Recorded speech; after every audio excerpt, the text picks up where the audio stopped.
오늘 이 시간 더 중요한 일, 더 중요한 일이라는 제목으로 하나님 말씀 증거하겠습니다. 혹시 테크라는 말을 들어보셨습니까? 재테크, 시테크, 휴테크 뭐 이런 테크라는 말이 있습니다. 이와 관련된 책을 보지는 않아도 테크라는 말은 한 번 이상은 다 들어보셨을 텐데요. 재테크는 무엇입니까? 돈을 어떻게 효율적으로 관리하느냐, 재테크라고 하죠. 시테크는 시간을 어떻게 관리하느냐의 문제고, 그리고 휴테크는 어떻게 효율적으로 잘 노느냐에 관련된 부분입니다. 이것은 뭐 단순히 논다는 뜻은 아니고요. 쉼을 통해서 창조적인 아이디어를 끌어올리기 위한 과정으로 휴테크가 강조되고 있습니다. 재테크, 시테크, 휴테크, 여기서 말하는 공통 분모가 있어요. 여러분 조금 눈치가 빠르신 분들은 그거다 하는 분들이 계실 텐데 무엇일까요? 효율이라는 단어가 강조됩니다. 효율.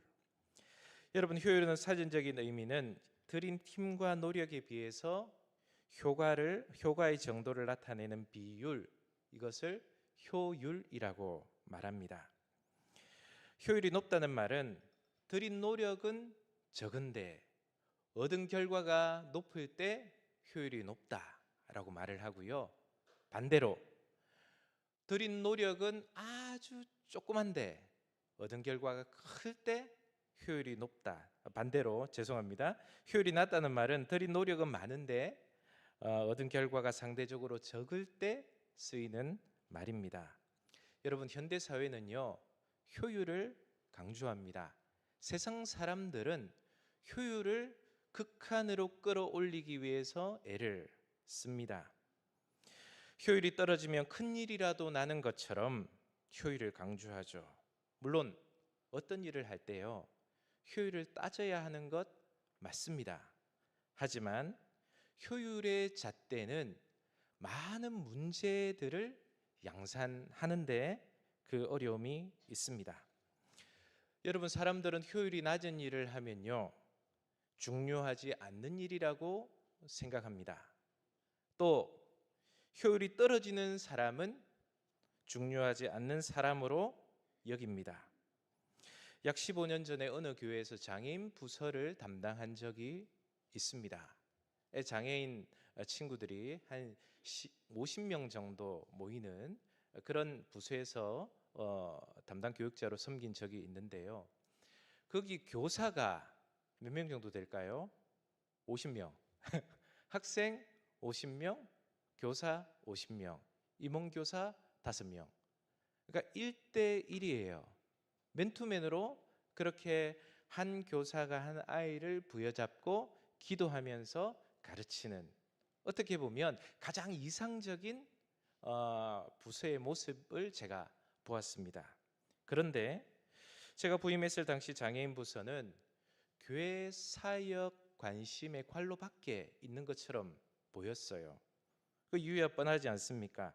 들인 노력에 비해 효과가 미미하다는 거죠. 교회 예산을 부으면 부을수록 뭔가 가시적인 효과가 드러나야 되는데 그걸 못 기다리는 겁니다. 그래서 저는 그 부서를 섬기면서 예산도 줄고 교사 수급에도 어려움을 겪었던 그런 기억이 납니다. 역사 속에서 효율을 강조하면서 민족주의를 내세웠던 민족의 한 예가 있죠. 독일입니다. 독일은 효율성의 기치 아래 게르만 민족의 우월성을 내세웠죠. 그 결과 어떻게 되었습니까? 다른 민족을 무자비하게 박해하고 닥치는 대로 우리와 다른 것들을 향하여 배타적인 태도를 취했습니다. 중국 역시 중화사상을 극대화했을 때 중국 이외의 주변 국가는 모두 오랑캐로 전락하고 말았습니다. 여러분, 사람의 일은요, 효율만 따지면 안 됩니다. 특히 교회 일은 효율로만 평가하면 안 됩니다. 효율이 낮더라도 중요한 일을 찾아서 하는 사람, 그 사람이 그리스도인인 줄 믿으시길 바랍니다. 우리는 이를 다른 말로 교회의 사명이라고 말을 합니다. 중요한 것을 묻는 것은 가치의 문제죠. 나는 어떻게 가치 있는 인생 살 것인가? 여러분, 말씀을 통하여 다시 한번 생각해 볼 수 있는 저와 여러분들이 되기를 바랍니다. 여러분, 교회마다 섬길 수 있는 역량이 다릅니다. 한 교회가 모든 일을 다 할 수는 없습니다. 그래서 우리 교회가 잘할 수 있는 일, 더 중요한 일을 찾아서 해야만 하는 것이죠. 오래전에 병원에서 원목실장으로 일한 적이 있습니다. 저는 하루에 많은 환자들의 죽음을 직면하면서, 그때는 30대 중반의 목회자였죠. 참 많은 생각을 했던 기억이 납니다. 나에게 허락한 시간도 그리 길지 않구나. 30대 중반에 큰 생각을 했죠. 그런 마음이 드는 거예요. 그러면서 70대 어르신과 20대 청년 사이에 무엇이 차이가 있을까라는 질문을 스스로에게 던진 적이 있습니다. 이 둘을 비교해 보면 50년 차이죠. 여러분, 50년이란 차이 굉장히 긴 차이처럼 보이지만 하나님의 관점, 영원이라는 시간 안에서 이 50년을 바라보면요, 50보, 100보 아닙니까? 여러분, 70년을 산 분과 20년을 산 청년, 그렇게 길지 않은 시간 차이라는 거죠. 그러면서 그 생각을 하게 되었습니다. 중요한 일을 하자, 가치 있는 일을 하자, 제 마음 가운데 다짐했던 적이 있습니다. 괴테라는 철학자는 이런 말을 했습니다. 가장 중요한 것이 가장 하찮은 것에 의해 좌우되어서는 안 된다. 여러분 인생 가운데 지금 중요한 일을 하고 계십니까? 아니면 하찮은 것 그거 붙들기 위해서 아둥바둥 그렇게 하루하루를 낭비하면서 살아가고 계십니까? 하나님이 나에게 귀하게 여기시는 중요한 일은 뭔지, 가치 있는 일은 뭔지, 그걸 곰곰이 따져보아야 합니다.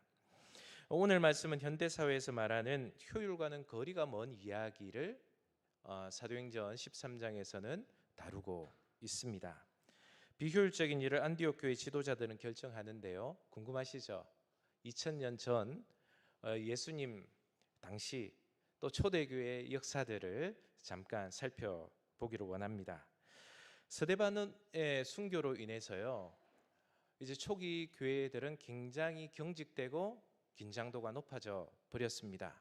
그리고 그들은 박해를 피해서 예루살렘을 떠나기 시작했고요, 흩어진 디아스포라로 안디옥이라는 곳에 집중하였습니다.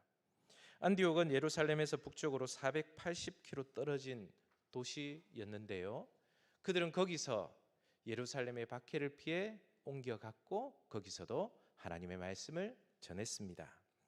안디옥은 주 1세기 약 당시 한 50만 정도 되는 거대한 도시였는데 현재 포항의 인구가 49만 정도 되니까 경북에서 가장 큰 도시, 이 도시 포항보다 더 큰 도시라고 보시면 됩니다.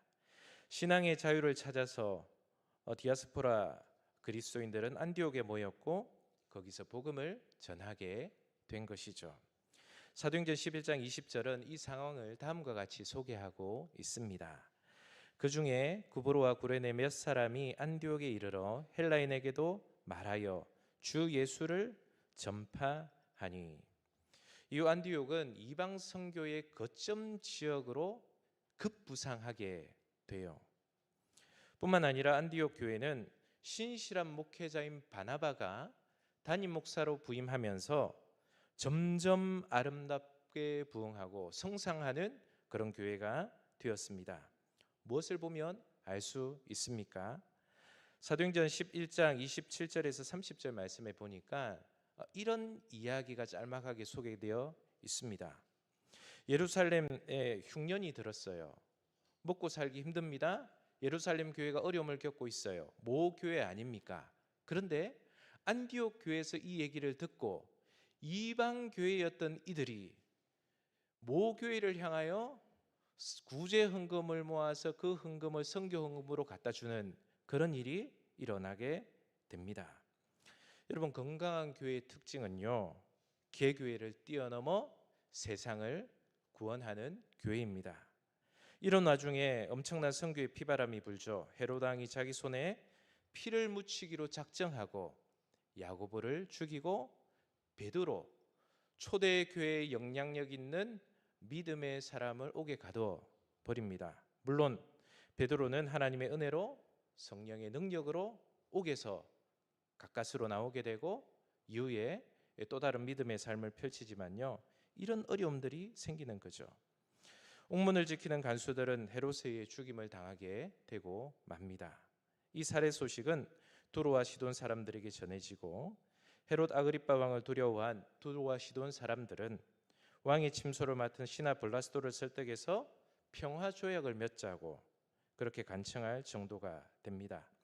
하지만 하나님을 거역한 헤롯에게 하나님의 심판이 임하게 되죠. 어느 날 왕복을 입고 백성들에게 잔치를 베푼 이 헤롯이 갑자기 난데없이 벌레가 나와서 헤롯을 먹여버리는 아주 기상천외한 일이 일어나게 돼요. 여러분, 어떤 일이 일어났는지 우리는 이 내용만 보아서는 자세히 알 수 없지만 어쨌든 하나님을 등진 헤롯 아그리빠 왕의 최후가 비참했음을 성경은 증언하고 있습니다. 이것이 사도행전 12장의 내용이에요.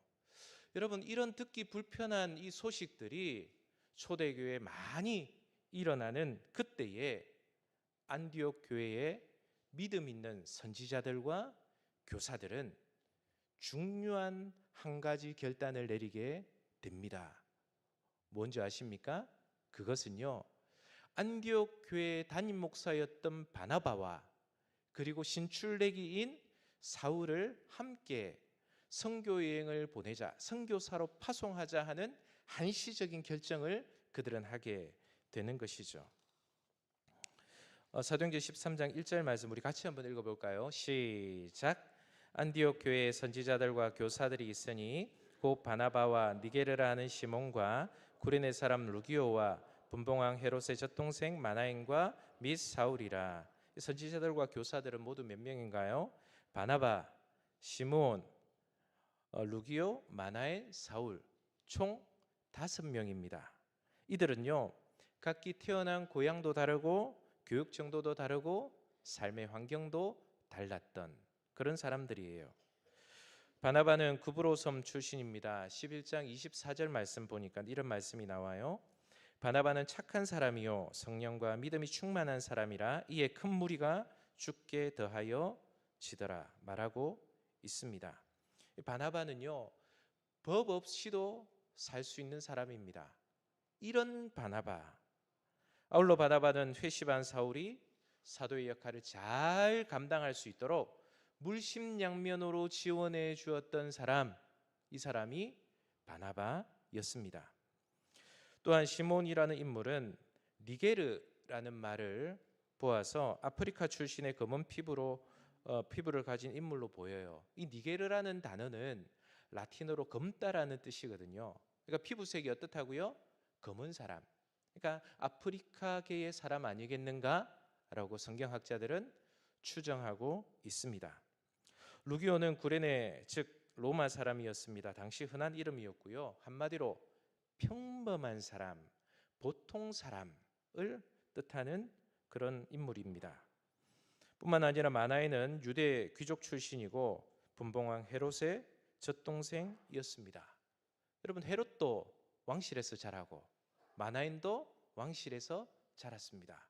그런데 한 사람은 예수님을 박해하는 사람이 되고 또 한 사람은 복음의 현장에 서 있습니다. 너무 특이한 일이 일어나는 거죠. 우리도 한 교회에서 예배를 드립니다. 저도 우리 여러분들도 운남교회라는 믿음의 공동체, 사랑의 공동체 안에서 함께 예배드리고 있습니다. 그런데 세상으로 나아가면 헤롯과 마나엔처럼 결과가 다를 수 있다는 사실이에요. 여러분, 마나엔의 길을 걷기를 축원합니다. 늘 주님의 의를 구하고 믿음의 열매를 맺어가는 여러분들의 삶이 되기를 바랍니다. 마지막으로 사울은 말 안 해도 잘 아시죠? 처음에는 예수를 믿는 사람들을 박해한 대표적인 인물입니다. 스데반의 순교 현장에서도 돌을 치켜들고 있었던 사람이 사울이에요. 그런데 그가 사도행전 9장에 가보면 다메섹 도상에서 예수 그리스도를 믿는 사람들을 박해하러 올라가는 중에 호련히 하늘로부터 놀라운 빛이 떨어지면서 내가 박해하는 예수가 살아계신 하나님이구나 하는 인격적, 영적 체험을 하게 되죠. 그러면서 그의 인생은 완전히 뒤바뀌게 되는 거죠. 그리하여 안디옥 교회 초기 지도자가 되었습니다. 이들이 모여 예배할 때 놀라운 일이 일어나는 거예요. 성령 하나님께서 말씀하십니다. 바나바와 사울을 따로 세워 선교사로 보내라.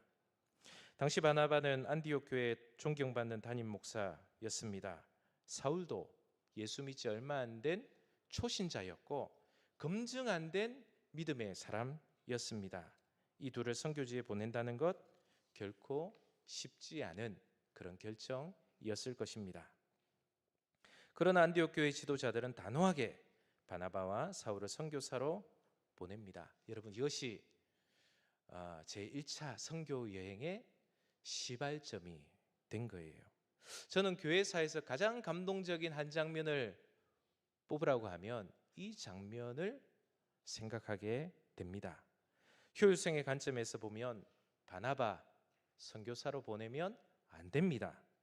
뿐만 아니라 사울도 검증도 안 된 일꾼을 어떻게 선교지로 보냅니까?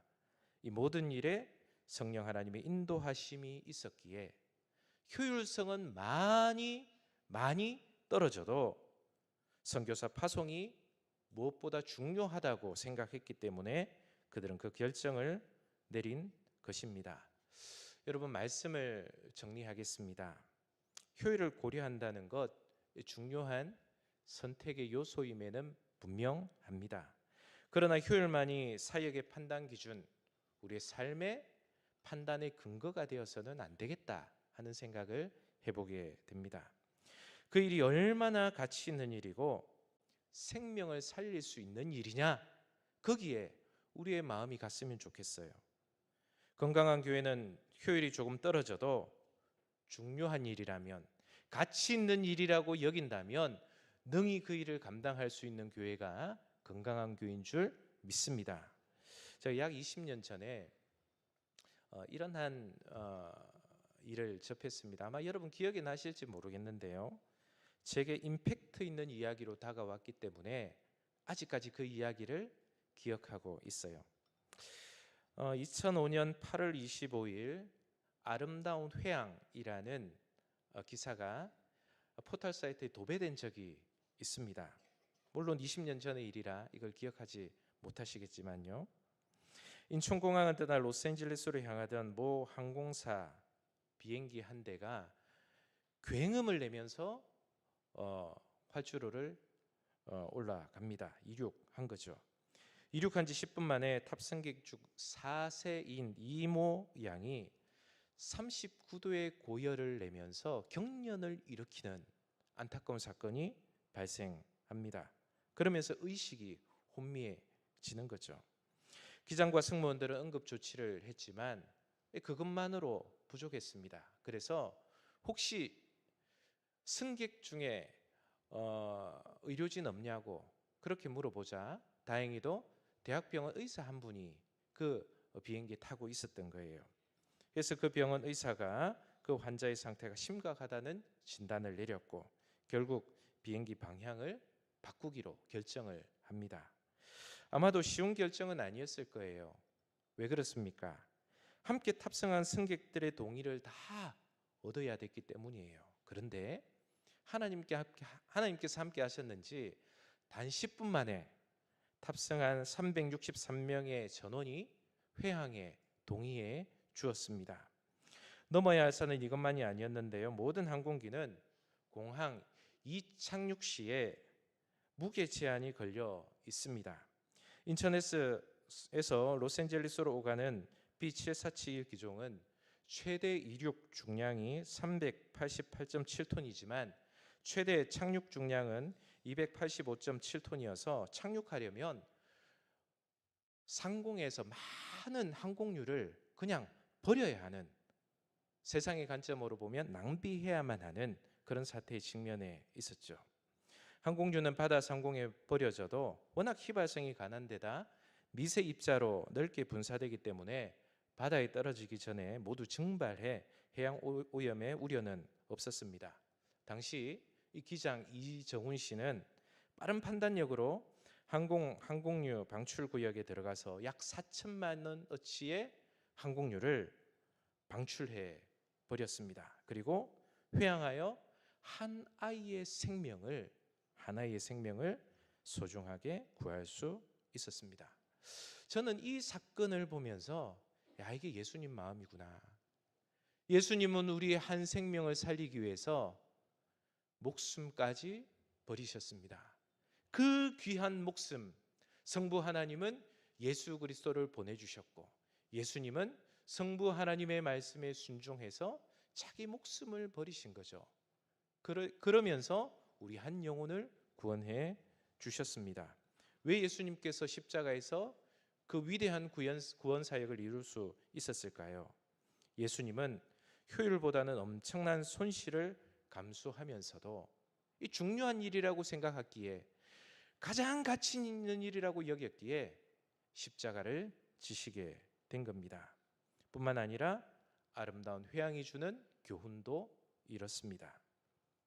여러분, 우리 교회는요, 다음 세대의 목숨을 건 교회라고 알고 있습니다. 맞습니까? 아닙니까? 맞습니까? 아닙니까? 네, 맞습니다. 다음 세대가 우리의 희망, 이 교회의 모토라고 그렇게 교회 예배당 겉면에도 다 하고 붙여 놓았지 않습니까? 저는 온 성도들이 효율보다도 더 중요한 일을 하겠다는 결단이 우리 교회 슬로건 안에 다 녹아 있다고 생각합니다. 여러분, 사랑은요, 낭비예요. 사랑은 낭비입니다. 여러분, 자녀를 양육할 때 자녀를 위하면 아낌없이 투자합니다. 대신에 자녀에 대한 투자 말고는 정말 가계부를 써가며 아끼고 이것저것 저것 되면서 수입과 지출을 결정하죠. 단 자녀에 대한 사랑만큼은 물불 안 가리고 다 투자하는 것이 우리의 모습이에요. 사복음서에 어떤 여인이 예수님께 향유를 붓는 장면이 나옵니다. 이를 본 제자들은 왜 향유를 낭비하냐고 다그치죠. 그것을 판돈으로 가난한 사람에게 주면 좋지 않겠냐고 그렇게 못마땅해 여깁니다. 그런데 예수님은 어떻게 말씀하십니까? 이 여인이 참 귀한 일을 하였다고 도리어 칭찬하고 있습니다. 더 중요한 일, 더 가치 있는 일이라고 여기셨기에 그렇게 칭찬하신 것입니다. 사랑하는 여러분, 개인의 삶이나 교회도 더 중요한 일을 해야 합니다. 우리의 인생 그리 길지 않습니다. 코끝의 호흡이 끝나면 우리는 천국으로 가야 할 존재입니다. 그러하기에 뭐가 중요한지, 뭐가 가치 있는 일인지 오늘 예배가 끝난 이후에 곰곰이 따져 보시고 내 인생이 중요한 것, 가치 있는 것을 선택하며 살고 있는지, 아니면 그냥 생각하지도 않아도 될 일들을 이것 아니면 안 된다고 부여잡고 있는지 따져 물으시는 저희들이 되었으면 좋겠습니다.